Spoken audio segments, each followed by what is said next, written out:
The mic is certainly more malleable than human nature. Quite an example for us. Of course, it is less complex. Before we start, it may be a good idea to begin with a little reflection, little introspection on what is the purpose of our life. Why are we here upon earth?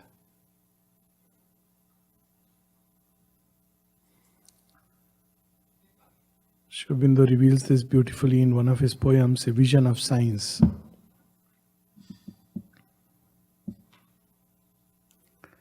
Where he says, after thou hast answered all, answer this one thing. Who art thou in this dungeon laboring? It is so strange that some of the most important questions of a life we raise towards the end. It's a irony actually. Maybe because we realize the falsity of all the answers we gave to them. We are born with certain answers which are not the right answers, and we just accept them. We are born in a family, we are born in certain circumstances, we are born to a particular culture, to a particular nationality, religion. We pick up those customs and we think this is me. And then all our life we struggle to defend that which actually is not me, but just an imposition. And it leads to so much pain and suffering and struggle. When we look at the causes, of course, there are many causes. One root cause is ignorance, and quite naturally the question arises, where does ignorance come from? Who made us forget who we are? And the mother speaks of this in a very large scale. It's not just an individual problem. Ignorance is not an individual problem. It's a cosmic problem. It's tied up to the very roots of creation. If we enter into a zone of darkness, turbulent zone full of storms and dust and smoke and haze and maze and fogs, and we say, I don't see. Yes, I don't see, but no one is able to see in this realm, because this realm is like that. If I enter into a zone of darkness, I can't see, but many can't see, most can't see, leading to more and more clash and chaos and confusion and conflict and crisis, and distress, despair. So, what is the solution? Traditional yoga gives us a very simple solution. Get out of this zone of darkness. If we take the materialist solution, then it says try to make some torchlights to see. And we see a little bit. It helps a little bit.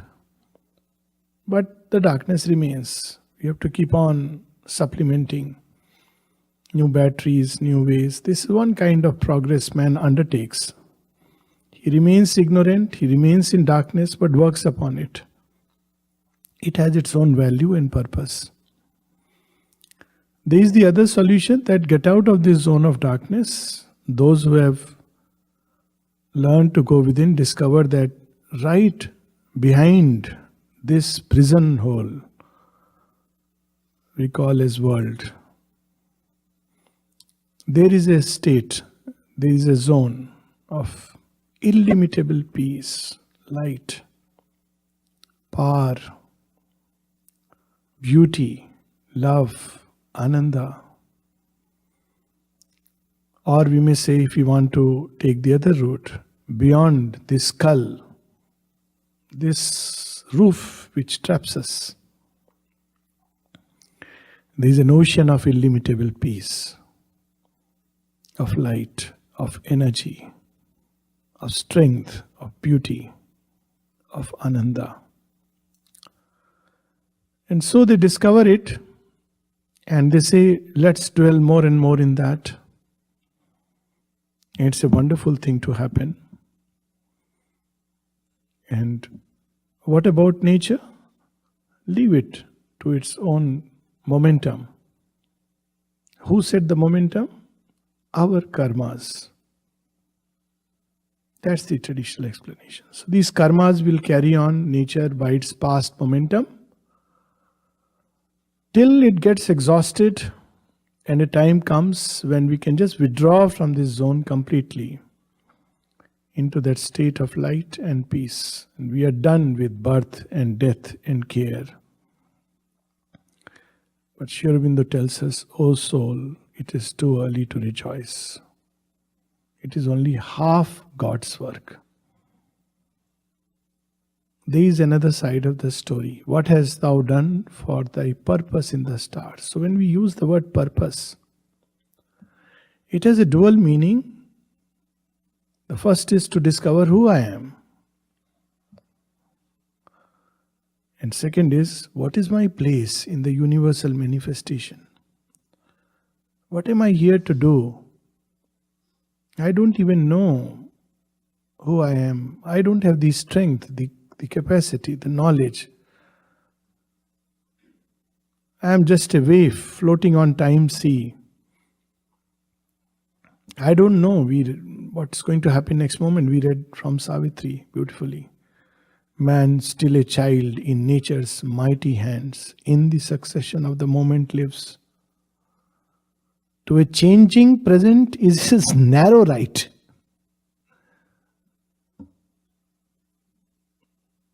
So then awakens in us the deep aspiration. We want to make sense of all this play. Is there something that can be done about it?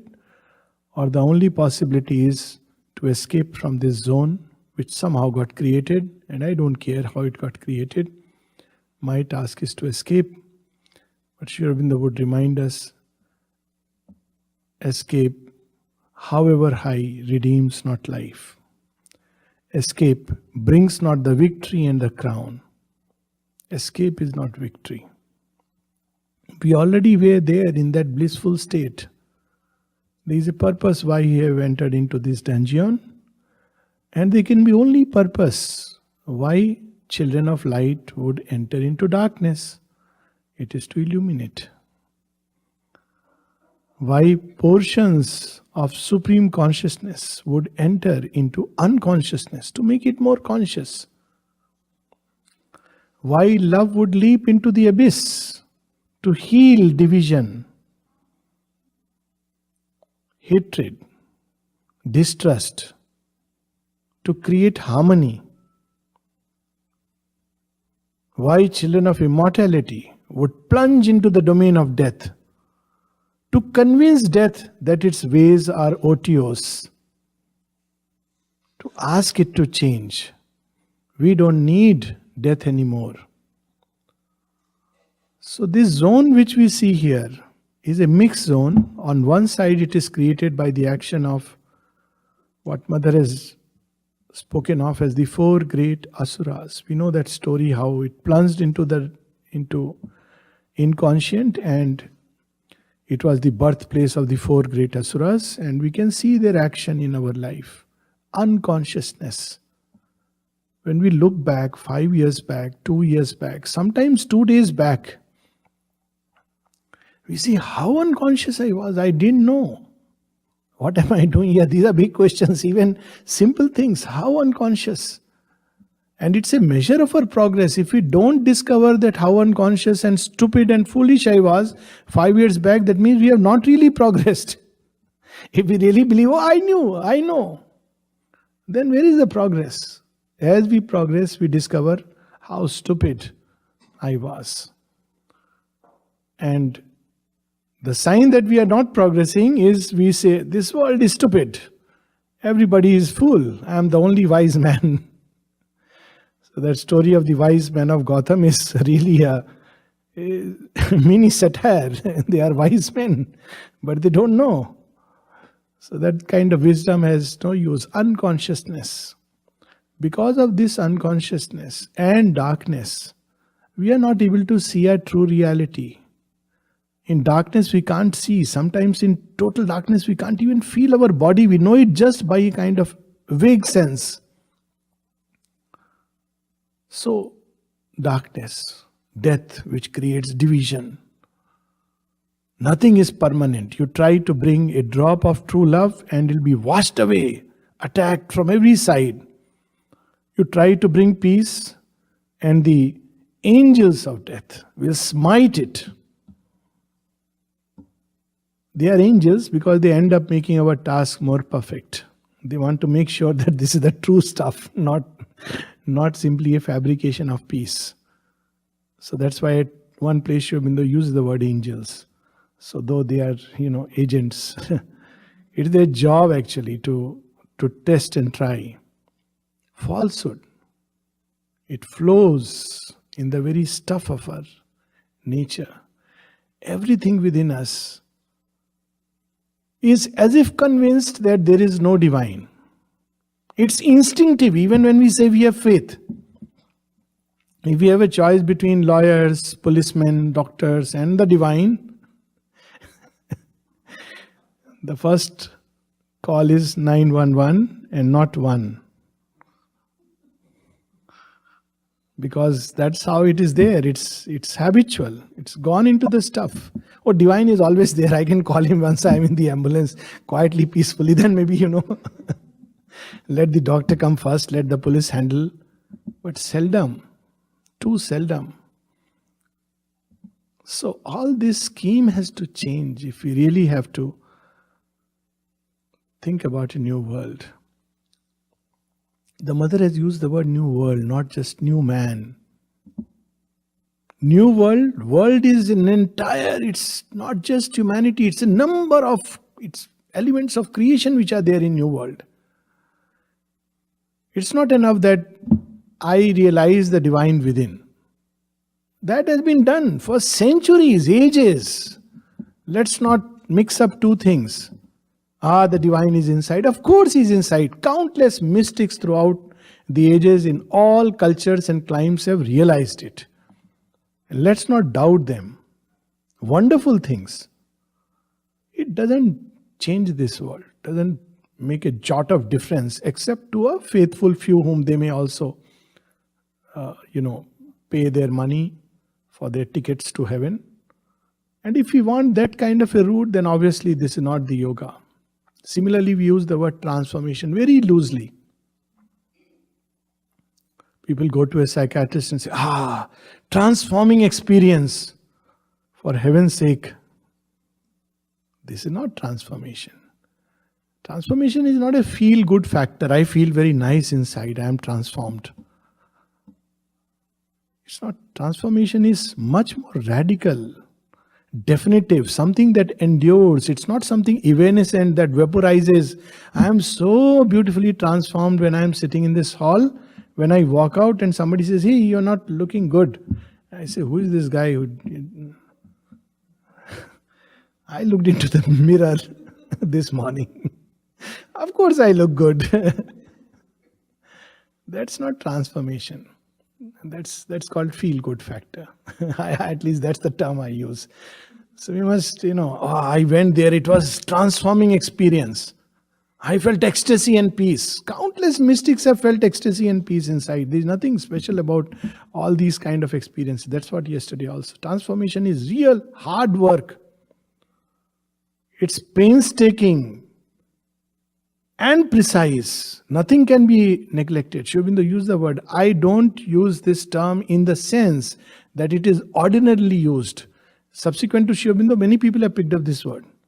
Experience the transformation of consciousness. Experience the transformation in these beautiful, lush surroundings. All this goes on. So it has become a commonplace word. Just like Sri Aurobindo used the word Arya in a certain sense and Hitler completely turned it on its head. Or he used the word Superman and it was already polluted and, So transformation has suffered the same fate. Divine life. So when we speak about a new world, it's not just some inner experience of peace, ecstasy, even mukti, which is not so easy, but it's not about that also. The very basis of life here must change. Everything here is based on matter. Matter is the stronghold of these four asuras. That's where they hide. And of course, one may say, why doesn't the divine simply blast them off? If you blast off, no basis will be left. The earth will vanish. Divine has done it 6 times. Blasted off the asuras and the earth has also gone. Pralaya. But it doesn't work like that. Therefore, it's a slow process. Slowly, he goes, comes, convinces, asks the allegiance of these parts in nature. Come. See what I have in store for you. There is a very beautiful, interesting message of the mother. In 1958, soon after the supramental descent, see how much she had to do. It's not so simple as creating a new world by some kind of sitting for meditation. It's a very long process. So first resistance was from material nature. See, not human beings have not even come into the picture. They are in the background. They don't even know. Mother has not even declared what has happened, except for few. So material nature says, see, I know that you have brought down some new consciousness. It's all very good. But I'm enjoying my play. I know eventually there will be a new creation. Let it take millions of years. What's the hurry? These fellows don't deserve it. They are happy with me and I am happy with them. Let me play. For nature, we are puppets. Man's still a child in nature's mighty hands. It loves to play with us. Tom and Jerry. So, what mother does, it's one of the unparalleled, events that have taken place in the spiritual history. See, lot has happened after 56, we don't know. At one time, I almost thought that I'll write something on this. What happened after 1956? We speak about 56. One of the things was 58, mother identified herself with material nature. Said, okay, come, I'll play this game. In old times, some of these Puranas, this is mentioned as a symbolic story. Sita identifying with material nature. But she is that power. And who knows it? The Asura knows it and the gods know it. Others don't know that she is the supreme power. So Asura wants to possess her. And the gods also know. They know she is the supreme power and they are waiting for that power to unveil itself. So she identifies with material nature and says, let's play the game. So she plays. And what she does is, during the game, slowly, she starts introducing the new consciousness. Small doses, homeopathic doses. But we know how powerful homeopathy can be. And so it can kill also, by the way. People think homeopathy is all good. It can kill. Sri Aurobindo's words. Because it is very powerful. It's anything which can do good can also do its opposite. So we should not just think, it's nothing but sugar-coated pills which will help me. Wrong usage, wrong dosage can create chaos and havoc on the system. So she starts introducing in the right doses, like the perfect homeopath. And after a while, suddenly in material nature, it discovered that, it's good. This event is in 1957. She reveals it in 58. So she discovers, it's good. It's not annulling me. It's making my play more interesting, more beautiful, more powerful. It's like from 5-day cricket, which had become boring, it's now gone into T20. Wow, I can play at a faster pace. Greater with more harmony. It's something wonderful. So she accepts the new consciousness. This was the first step. At least what mother has revealed. There may have been many others. And then mother gave this message. Oh, mother, material nature, thou hast accepted to collaborate. And there is no limits. She has accepted to collaborate. Then somebody asked, what does it mean? Practical implication. She says, now every child who comes, who will take a human body or any body, any creation is based on this material nature. This is the base. So there will be she doesn't use this word, but there will be a chip of new consciousness introduced into it. Our very DNAs will change because material nature has accepted. It has agreed to accepted the new consciousness, so it'll put its own bit. It's add that flavor, and that flavor is a flavor which will change everything. So this was one step. Then she had to prepare the gods, another difficult creatures. They love to be worshipped. They are all with their hundis. And they love their devotees who come and ask them, and the gods give them to the extent they can. When they cannot give, it's your karma, your problem. When they can give, it's... So we end up, so she had to convince them, look, you really like this worship. So she starts with the great gods. She tells Durga, do you like this? All this worship and all this? So Durga says, I don't like, but what to do? My devotees don't leave me. It's there. I tell them that, look, this is not it, but they will not leave me. They will every year bring me 5 days, they will pray, have the stalls of Mahisasur next to my pandal, and after 5 days they will immerse me. But what to do? I am tied by the law of bhakti. Gods are tied by that. They come. So mother says, okay, I'll give you a remedy. What is the remedy? Why don't you surrender to the Supreme? What? Supreme? Because they are so powerful beings.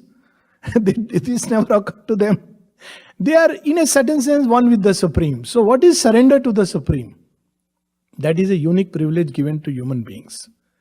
Because we experience at once the divinity and the fragility within us. So Durga surrenders to the Supreme and experiences the joy of surrender. That's how Mother speaks of it. Then there are other fellows. After this is done, now she must handle the Asuras. Human beings are still to come. That she has been doing for a long time, bringing them close to her. Very close. He said all these beings were tied to my physical existence. There was a reason why I had brought them close to me. She tells them, tries to convince them, just like in Savitri. After a long time, 2 of them agreed. Okay, fine. And they get converted. So they become very beautiful instruments. Beautiful or not, but powerful instruments, certainly. The Asura of unconsciousness. In darkness, they yield. But death and falsehood doesn't yield. It says no. So eventually they tell her that, look, we know you are going to be victorious. It's a one-sided match. But we will play out our game fully. She says, okay. In principle, you have agreed the victory. Now people asked her, why don't you finish them off? All the avatars have done it. He says, that's what will happen. I finish them off. Many of those who are in my shelter will also finish off because it is flowing into the veins. How do we blast it? We know what happens when we treat cancer with heavy chemotherapy. Even the normal cells get killed. So that's not a remedy. They have to be transformed. So that is the process going on, still going on. They have agreed in principle, but there are plenty of emanations that are there in everywhere they are active. And they are playing out their game, a game which they know is being lost every moment. That's the beauty. And we can participate in that process either by owing an allegiance to these inherited darknesses or by owing allegiance to the divine who is working in us. This is a choice we have to make. Every day at least we can renew the choice. Every moment may be a difficult thing because we are not conscious. But at least every day or as often as in the day we can owe our allegiance to the divine. This is the secret of the new creation. The old creation is centered around the ego and division, and it is erected by all these 4 great wise men. darkness, unconsciousness. So we see that in the old creation, everything that came up in some way or the other ended up catering to increasing these things in us. There is a very interesting, of course, a lot of debate can take place on this, but every technological advance has been a biological amputation. Look at medicine. Aurobindo speaks about it. The savage had faith in his incantations and he got healed. Modern man has faith in the medicines. So what is the difference? The difference is that for savage it was easy. He had faith in his incantations and he didn't have to shell out big money and he got healed because that was the faith factor. Now we have to take an appointment, go there, because now the whole thing. So they have, on one side, they have provided us. Let's not forget, in Indian mythology, Ravan ki Sone ki Lanka, the golden city of Lanka. He had more resources. He had the flying machine. He had the best healer in the world. So much so that when Lakshmana is struck, he has to be called from Lanka. He's the fellow who knows. He's the expert, omnibus medical specialist. All surgeon, medicine, everything rolled into one. He knows the treatment. Ravana had such terrible weapons, so many things.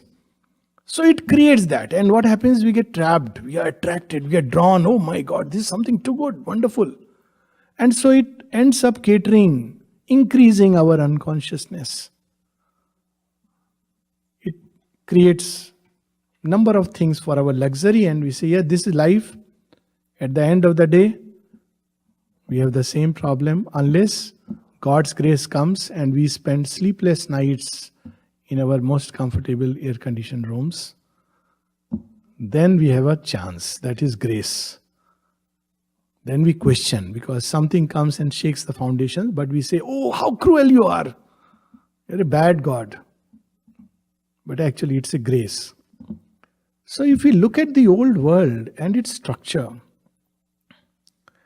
it has catered to the ego self in us. It has catered to the great dramatist, the vital in us. The vital is always bored. It wants new things. So you see how the old world caters to it. Every 6 months, I don't know how it is here, but models change. Things change, slight variations. And then we get to that and the old one becomes defunct. So it caters to that. It's built around that. It's built by that. We need to fight. It has so many weapons that can create destruction, but very few weapons that can create harmony. In fact, practically none. There is no pill which can create, okay, we all take it and magically we have harmony and, feel love for each other.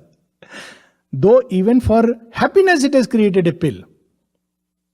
Artificial happiness inducer. Take a pill, what is there? Why people should meditate, bliss and all that? I'll give you just now. Shell out a few bucks and you have the magical pill for happiness. For peace there is a pill. All agitation will be calmed. So it caters to that kind of, it still caters to that kind of a clientele. So quite naturally when we seek the new world, all this hits back like a dragon lashing with its tail. It doesn't want to lose its kingdom. It is happy and comfortable if you withdraw inside and seek God. It says we have no issues with that. But this world is ours. Inside you find the divine, no problem. But you want to manifest Him in life, in creation, create a new world out there, no way. So you will see something very strange and interesting. And people often wonder and they ask, why is it that Aurobindo devotees are fighting? Always. Or always in some challenge, some problem or the other. Collective life is not easy because of this reason. Because we want to establish here something which is beautiful and true. So the old world will not give way. If we want to have a retreat where we quietly just withdraw into divine finding, the old world will not create any problems. Mother speaks of it. She says, I had to make a choice. If I plunge into the cells, I have to renounce the entire omnipotence. He speaks of this. We talk about renunciation, renouncing this mud and filth for the beauty of the divine. That's not renunciation. That's the most logical thing to do. It's the best bargain we can ever have. We should not even use the word renunciation. What is there to renounce? This mud and filth. To feel the touch of that glory. Renunciation is what Mother and Sri Aurobindo have done. Coercing my Godhead, I have come down into this sordid earth. Ignorant, laboring, human grown twixt the gates of death and birth. On a desperate stair my feet have trod. How he describes it. A voice cried, go where none has gone. Dig deeper, deeper yet, till thou touch the grim foundation stone and the gates of hell. So that's where he stumbles on it. Stumbles where a falsehood is planted deep. Renouncing everything, renouncing the omnipotence, renouncing the omniscience, because thus alone one has to plunge into this darkness. Of course, it's there in his heart.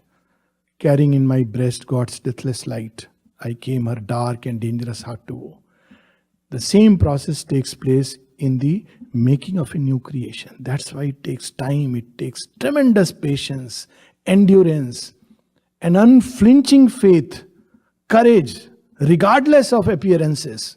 Even if the world collapses, even if everybody around says, this is a chimera, it's not possible, then we have to remind ourselves with those lines of Savitri we heard. Earth's winged chimeras are truth's steeds in heaven. The impossible, the God's sign of things to be. That faith it requires. It's not enough just to have faith divine exists. So we must know the difference and the enormity of the task before us. It's not enough to feel divine inside. It's very good. It's but one radiant space, indispensable, necessary. But to inform each cell, each movement, each breath, each heartbeat with that presence, that love, that light, that peace, that is the challenging task. And it's by no means easy. Everything resists. 1,000 voices deny. This instrumental nature has to change, because everything here is based on this instrumental nature. The forces that move us have to change. Not just some inner poison. That is transformation. Transformation is not just experiencing peace inside. Easiest thing, everybody knows. It's not a big deal, honestly. With slight sincerity and aspirations, one can have an excess. Of course, it's a great thing to have, but transformation is also to deal with the forces that move us. Yogis don't do that. What do? Bring in the forces of nature, a sattvic illumination and a sattvic control. Okay, these forces will act under a certain degree according to the Shastra. What is right, what is wrong. It's still ignorance, but at least, it doesn't interfere much with the seeking for the divine. So that's what is done. But to transform these forces into energy packets of light, that's very difficult. We can say that, okay, love in me will not be selfish. I must love people unselfishly. That's possible. It's a wonderful thing to happen. But love in me will change its human nature and change into a divine love. That is very difficult. Even if you practice total unselfishness, still its origin is still human. It smells of our humanity. And yesterday, I think someone was telling us about how this love has to change step by step. This change into divine love starts when we have completely got rid of all expectations, including the need for acknowledgement. We love because it's the nature to love. And then it's a starting point. Then all this love has to turn toward the divine. Therefore, all relations begin to change. It's not just a change inside. It has to also be a change in the collective life. Relations have to change. the way we connect with people, how beautifully Aurobindo gives us a clue in the synthesis of yoga. Of course, is based on the famous Yagnavalk who gave the Ishupanishad. When Maitreya asked him, and Aurobindo says this is the basis of divine life. Why does one love the wife, the child, and so on and so forth? And Yagnavalk gives a clue. One loves the wife not for the sake of the wife, but for the sake of the self. One loves the child not for the sake of the child, but for the sake of the self. One loves the country not for the sake of the country, but for the sake of the self. And Aurobindo gives us a beautiful meaning. He says, in the lower self, it's for the ego's sake. We may use nice words, I love, but basically it's to foster the ego. Look what happens when the child says, I don't care for you. Or the beloved says, someone on whom one has pined, run around the trees and all memories are there, and says, please, make your own cup of tea. Don't, that much is required, not even big things. What? You're revolting? Who taught all this? Are you beginning to go to Aurobindo circles? They're spoiling your head. Hamara dharam mein likha hai, our religion says, our culture says, then everything suddenly comes. There are many other things in culture and religion which are never touched. But suddenly when poor lady says, today you make your own cup of tea, then the entire Hinduism must defend. It's there in every religion. Once somebody came to me, a Roman Catholic, and he said, I have problems with my wife because you can't divorce. So he says, I said, there are things written in the Bible about what a wife should do and should not do. And my wife doesn't follow it. He even got the book and started showing. I said, look, please, I think also show me there must be a place where it is written what a man is supposed to do and not do. He said, yeah, that is there. I said, I would like to see that first. Then we can get on to this. See how falsehood and the ego wears many masks, including masks of spirituality, masks of religion, because we think that is nobody. And therefore, today's children are demolishing it. You try to give this justification. Our Shastra says so. What Shastra? Who wrote it? I don't care. Because somewhere intuitively they see through it. That, as I said, they are born with a new chip. They say, don't quote all this Shastra business, no? I know what you do in your real business. I have seen you lost your cool. You are quoting me Ramayana and Mahabharata. They have not read, poor fellows. Otherwise they'll know the richness of it and the beauty of it. They have not seen the Bible with the true eyes. That's a different part of it. But they see through the game that we play, twisting the scriptures. That's what is called the devil quoting the scripture. So ego wears 1,000 masks to perpetuate its play. Sometimes it will play a martyr. See, I have been so unselfish. How much I have suffered. We don't have to suffer. It's okay. If I have been unselfish, nice, good. Good for me. I have booked a seat in heaven. Already, I must have received a ticket. You have been good guy. Things are ready for you. Whenever you come, we'll send you angels. Not the dark, those two-horned Yamdutas. You'll be taken care of. So, when we do something good, it's for our own good. It's nobody else. Sattvic life is like that. It knows that if I am a good person, if I do things according to dharma, it's like helps me in the afterlife and eventually. So it's a sattvic life. But sattvic change of nature is not transformation. The divine action is transmoral, supramoral if you like. And I use this example. It's okay to be angry with your child, to scold him because, he is doing things which are wrong. Sattvic point of view, it's fine. It's okay to have children through your wife. It's perfectly fine. It's legal, moral, everything. In fact, they even say conjugal rights. But from a spiritual point of view, it will come in the way. So when it is said spirituality is not morality, it doesn't mean to become immoral and like an animal. Oh, there is no moral. Moral is just man-made. That also mask is used. It means to go beyond morality into something much more difficult, challenging, engaging. Imagine living with your wife, loving her with the depths of your heart, but never ever violating her. Is it an easy task?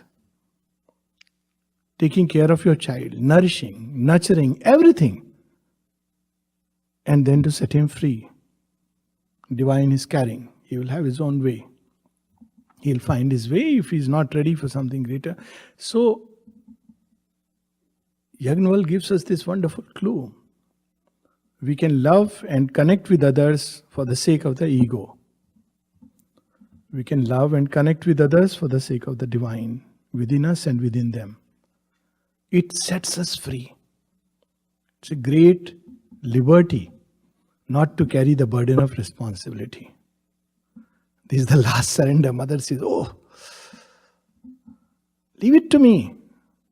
So beautifully. Nalnida, he had 4 children, we know. For some time, Sri Aurobindo would, every year, he and few others, they would go. And he also got married. Sri Aurobindo told him, it seems, Nalini, go get married and come back. He got married and came back. As simple as that. And then every year he would go, they would all go, all the boys, for a month or so.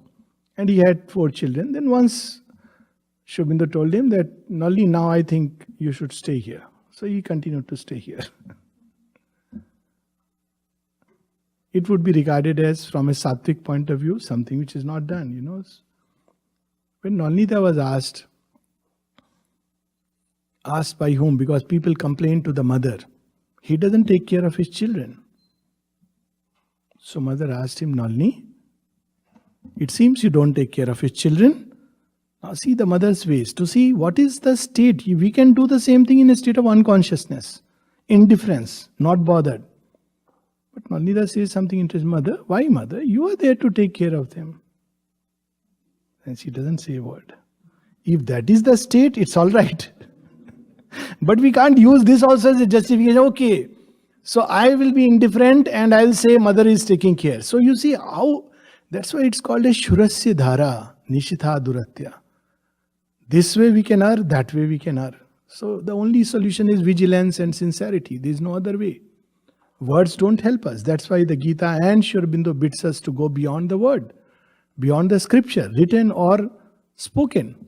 Shabda Brahmati Vartate. Because otherwise we can be lost in the literal interpretation of words and be lost in its maze. We have to go to the state of consciousness. There is a certain state of consciousness in which all responsibility is handed over to the divine and the divine takes care of it. Why not? It's a wonderful state to rise into. But we carry this burden on our head.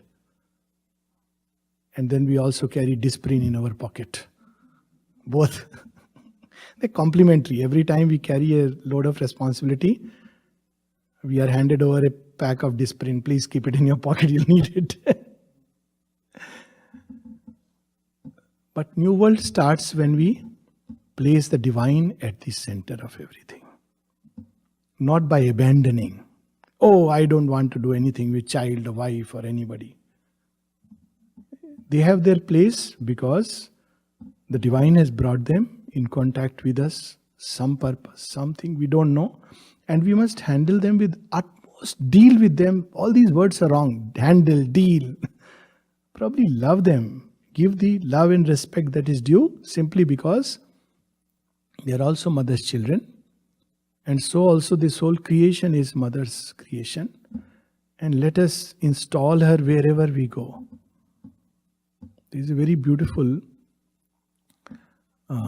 line in Kabir's mystic poem, and I will translate into Hindi. You know, very often people say that they go to holy places to feel good, get the touch of God, because God is installed there. They read the Vedas because it's secret scripture. So Kabir says something very interesting. He says, Jo bolun so ved kahawa. Jahan pag dharun so tirat. Whatever I speak is a Veda. because it has said through the soul vision and in a state of surrender to the divine. It is a Veda. That's what Aurobindo says. Vedas are sacred not because God spoke them, but because the soul heard it. God speaks, but mind may hear and make a mess out of it. That is the beauty of Veda. Our soul must hear it. Otherwise, it's a scripture, it's a book. We may read the Gita and say, like that movie, that, nobody kills, nobody gets killed, so let me kill with impunity. No, the soul must hear it. Jo bolu so ved kahava. Jahan pag dharu so tirat. Wherever I place my feet, that becomes a holy place. Because, for me, the divine is at that point of time there. The story of Guru Nanak, who is sleeping, and in Arabia, and somebody comes and says, look, don't put your feet towards Mecca. That side is Mecca. And he says, okay, please. So he puts his feet, the other side he sees Mecca, that side. And so on. And he says, wherever his feet goes, Mecca is there. He says, but Mecca is everywhere. Mecca is in our heart. So this relationship with the world must also change. That is part of the new creation. New creation is not a disembodied spiritual state inside. It's not a withdrawal from, all activities and relationships of life, but transforming them. But before transformation, informing them with the divine consciousness, keeping the divine at the center. So also, the institutions must change. Aurobindo uses the word, it's not enough that we do our inner consciousness is enlightened, but we do the works of Tolite. I am a doctor, inside I am remembering and offering the divine. That's why people say it's the same thing as Gita's yoga. Mother also says remember and offer, Gita also says remember and offer. But Gita doesn't talk about transforming the instruments.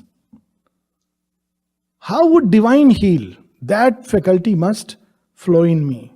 How would divine speak? How would the divine write? How would the divine teach? How would the divine cook? Supramental cooking. Maybe like Shabri? We don't know. In a state in which Vidur is, we don't know. How would the divine make? We hear that the most tastiest,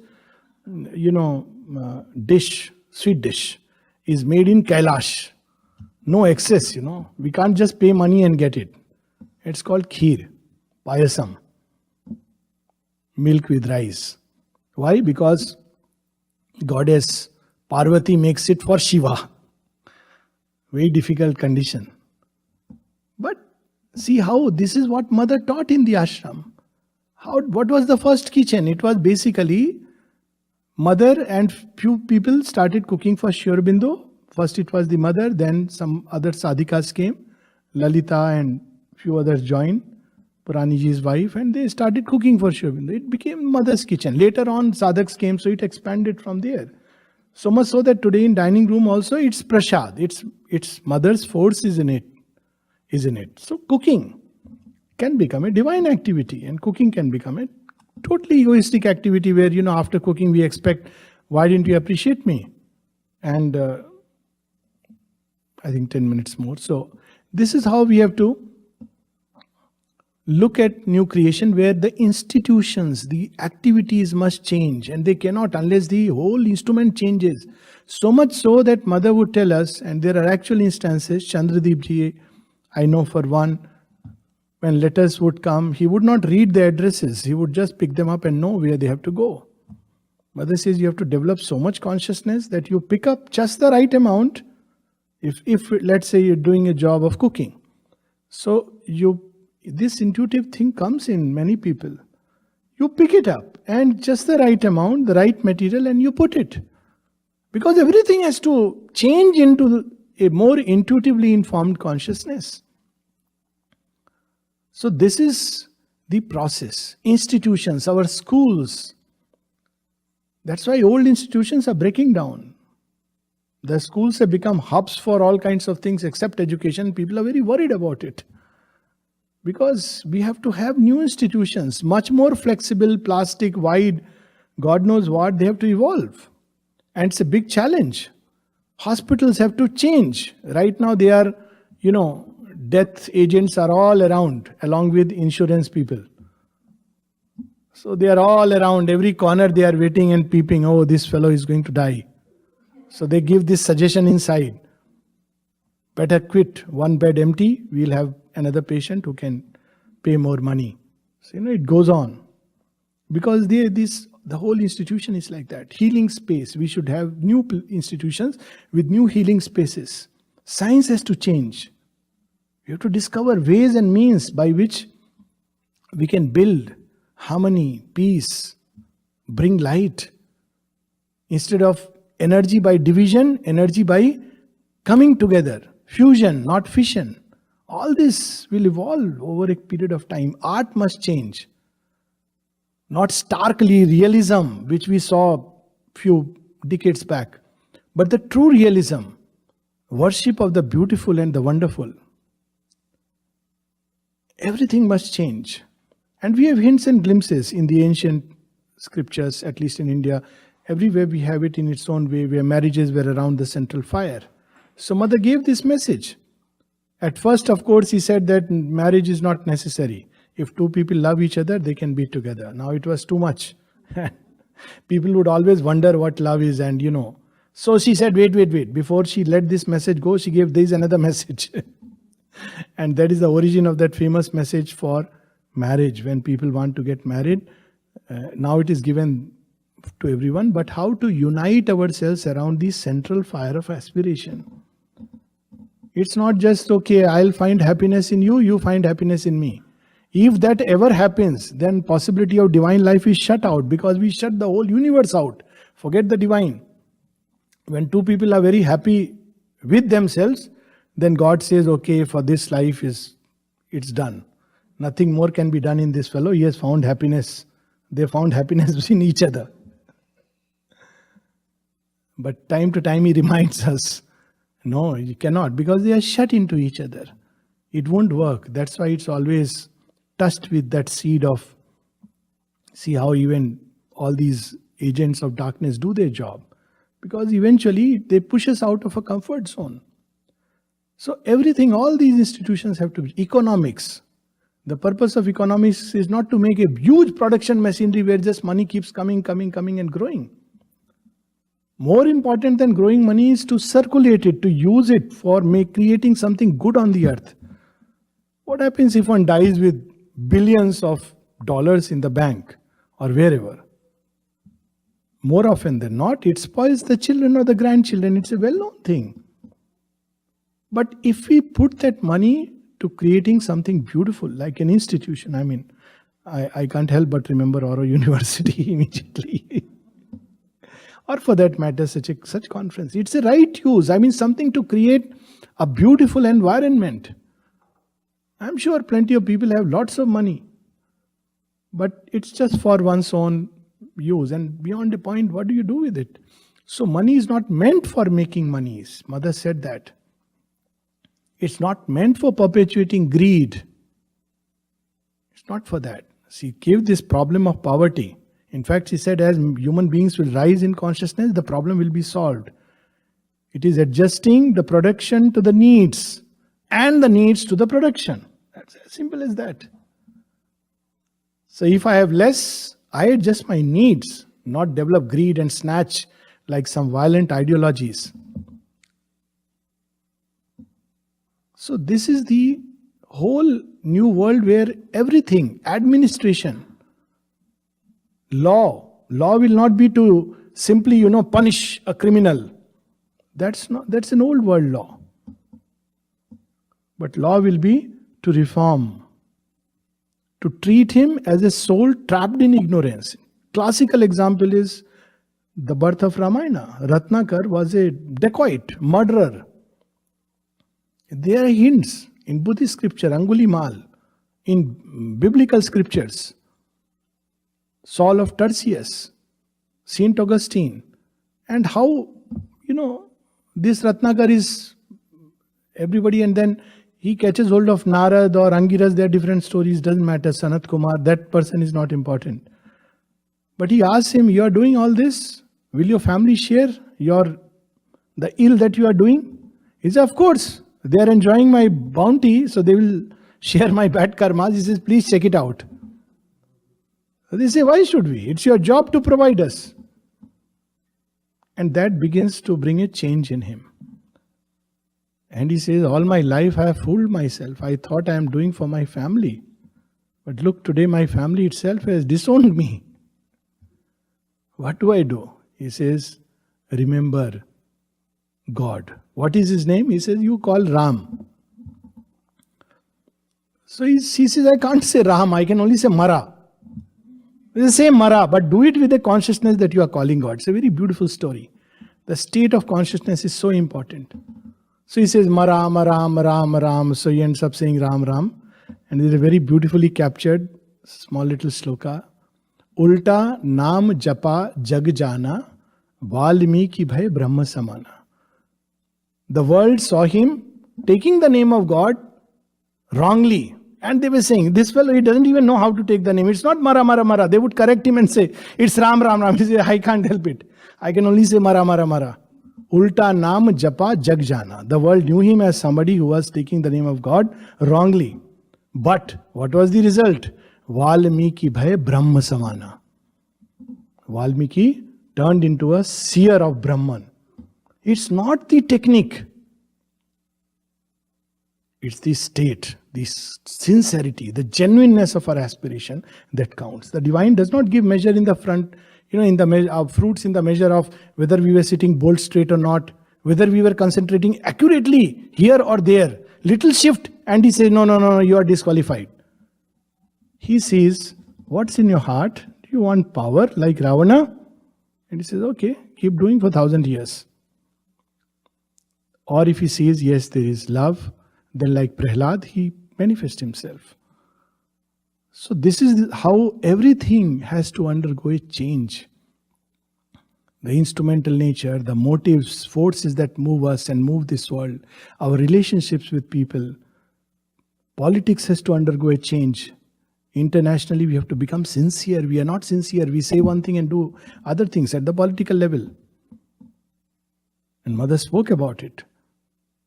So politically, administration, it's not like I have a stick in my hand and you listen to me, and if you don't listen to me, you'll be, thrown out. That's not administration of the highest order. How did seers administer? With this one last story, I'll stop because a lot of stories keep coming and yeah, one last story. What is divine administration? We see it in Mother's life. She would see just what is useful and develop it.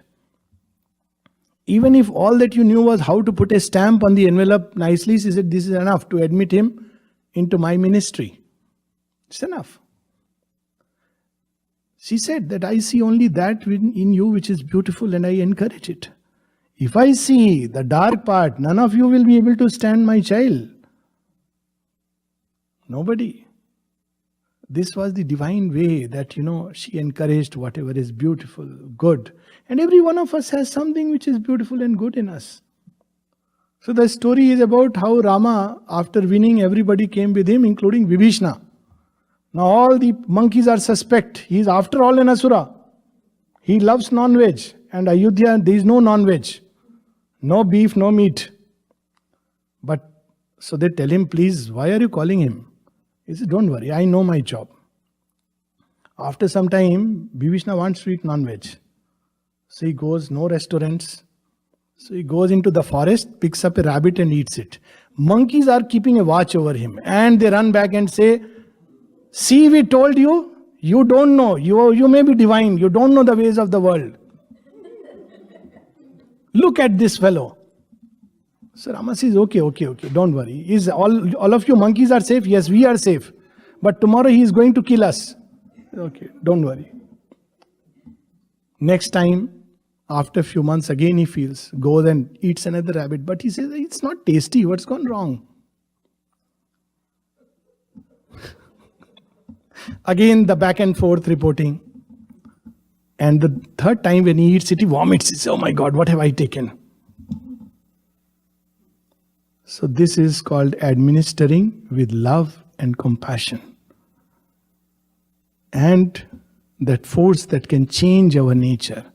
It's not just my profit and my benefit, but there is a work to do with everything that comes within our paridhi, in our perimeter, and to offer all these things to the divine for the great transmutation. We have done with time. I had thought of reading something. In the afternoon we will read. Thank you.